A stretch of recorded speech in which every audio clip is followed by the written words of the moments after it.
At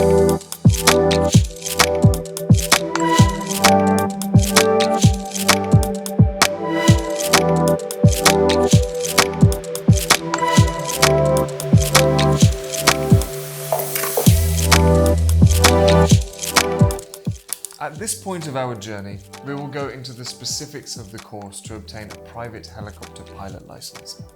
Each aeronautical course has two phases, the theoretical part and the practical part, with the related exams. In regards to the theoretical part of the course, for the PPL license, private pilot license, the minimum required by the European authority is 100 hours of classroom lessons, with programs covering 9 subjects, which are regulation aeronautics, perhaps the most theoretical of all, but necessary to know the legislation. Aircraft general knowledge, which explains how they are built, systems and engines. Meteorology, which is one of the most beautiful subjects because it allows you to know how to read the sky. Navigation, which for lovers of geography, maps and compasses is wonderful. Principles of flight, to understand the forces that support an aircraft. Performance and planning, which teaches you how to prepare a flight. Operating procedures, to know the limits that must be respected. Human factors and limitations, to know the human limits of flight. And aeronautical radiotelephony, to learn how to speak on the radio with the standard phraseology in your language and in English if you want to fly abroad too. Typically, a theoretical course lasts about 3 or 4 months, obviously depending on the frequency of the lessons. Classroom lessons can sometimes be substituted for remote lessons, i.e. distance learning, but the school must have specific approval and use certified platforms for this type of course. Lessons are taught by theoretical instructors included in the school's organisation chart who can be flight instructors, pilots, technicians, or people who have specific skills in that subject, engineers, experts, flight controllers. During the lessons, progress tests are normally administered to check the progress of the student and, at the end of the course, you must pass the final theoretical exam. The theoretical exam costs about €100 and is valid for 2 years, within which you must also complete the entire practical part. It can be carried out in a flight school or in national authorities' headquarters. Now let's move on to the practical part. Before starting to fly, it is necessary to be close to 16 years old because it's the age requirement for the first solo flight, and also to take the final exam, you must be at least 17, as starting too early can run the risk of delaying the course too much. It is also necessary to have passed the second-class medical examination certificate issued by a certified doctor. The school will give you a list of the closest doctors and you can book the appointment yourself. If you intend to go ahead with the commercial pilot license, we recommend that you obtain the first-class medical examination certificate directly, but we will talk more about this in the next tutorials. This being said, bear this in mind. You could start flying even without a medical examination certificate because during training flights, the commander on board is the instructor, and it is therefore he who must be entitled to fly a helicopter.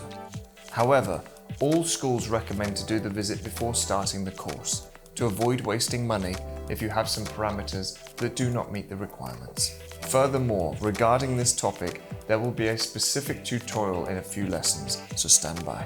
The minimum of flight hours to be carried out is 45, most of them to fly with the instructor and some alone. There are some students who take longer to be ready to fly alone and some who take less time. This doesn't mean anything in terms of ability, it's physiological. The important thing is that there is a continuous exchange with instructors to understand if you are within the standards of the course. To plan the flight lessons, you must take into account that every hour is preceded by the briefing, which can be longer or shorter depending on what you're going to try during the flight. It can, for example, last even more than an hour if either of you must prepare a navigation for which it is necessary to plan, check the weather reports, call the airports to obtain the authorizations and the like. It is also necessary to prepare the helicopter, refuel it, do the checks and put it in the flight line. So you must always be ahead of your presentation at the school. If there are any delays with respect to the start of your practice hour, read the flight manual or review the checklist. It never hurts. Remember that before returning home after the flight, it is necessary to keep the time for the debriefing, which also, in this case, will be more or less long depending on the mission just completed. The practical exam consists of a flight with a certified flight examiner to carry out exams. He is not an authority inspector, but rather an instructor pilot with a lot of experience, who perhaps flies in a company, who performs helicopter rescue, or who is an instructor in another school and as such can act in the name of and on behalf of the authority. The examiner will not ask you to perform stunts or maneuvers that you are not able to do, but will simply evaluate you in all the maneuvers that you have tried hundreds of times over during the course. It will evaluate if you are able to make decisions, manage emergencies, and solve problems, but the flight will be carried out in complete safety and putting you at ease. Relax, do what you're able to do, and fly safely.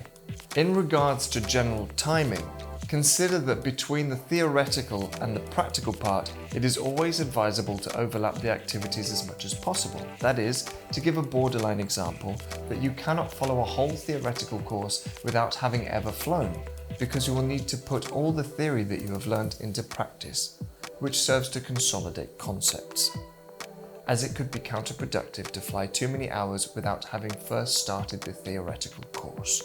Some schools require you to start practicing only after starting the theory, while others are more flexible because, in terms of the first few hours of the flight, you don't need theoretical notions, and the instructor will explain what you need to do in the briefings.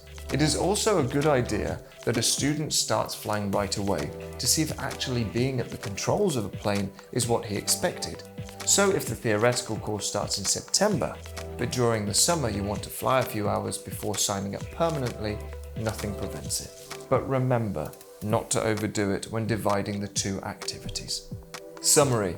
The entire course lasts about 8 months, which includes the 4 months of theoretical courses, the technical times to book the exam, to conclude the practical part, to take the final exam and request the issuance of the license. Didactically, it is difficult to compress it unless you have already an extensive aeronautical knowledge. Even the exaggerated dilution should be considered because, taking 3 years, for example, would mean doing an hour of flight every 3 weeks. So you would not be able to acquire and maintain manual skills, and consequently, it could take many more hours than the expected 45. The ideal programming time, including the financial time for the hours you will have to pay, is between 8 months and 1.5 years. Once you have obtained the license, you can then fly with friends and relatives or enjoy the magic of flying alone. So, what types of helicopters can you fly?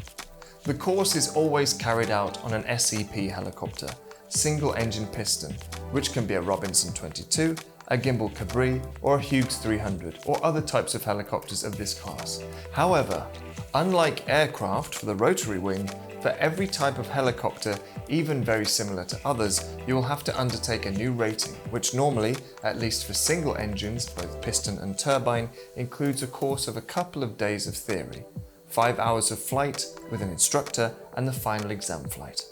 Licenses issued after 2014 have value throughout the European Union, plus other neighbouring countries that have adhered to the European standards in the aviation sector and never expire. It is an acquired qualification, such as a diploma or a degree.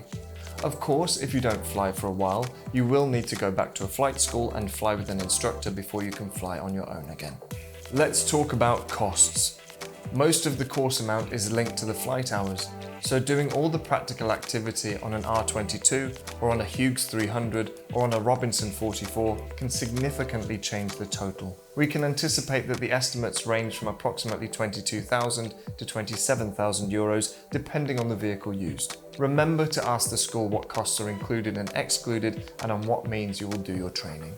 If you have any questions or curiosities, contact us at info@checkbeforeflight.com or refer to the definitions in Wiki Before Flight.